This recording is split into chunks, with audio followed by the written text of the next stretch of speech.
Hi friends, మేమైతే పొలంకి వచ్చాం జొన్నలు వడ్డానికి. వర్షం అనేది చాలా విపరీతంగా వస్తూ ఉంది. ఇంటికి ఎలా వెళ్ళాలి అనేది తెలియట్లేదు ఫ్రెండ్స్. మీరందరూ మన ఛానల్ లైక్ చేయండి. వర్షం చూడండి ఫ్రెండ్స్.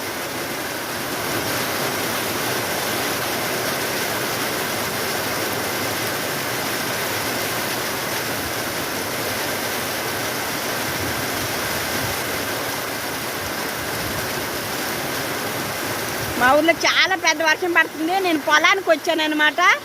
ఇక్కడే ఉండిపోయాను. నేను ఎలా ఇంటికి వెళ్ళాలో ఆలోచిస్తున్నాను ఫ్రెండ్స్.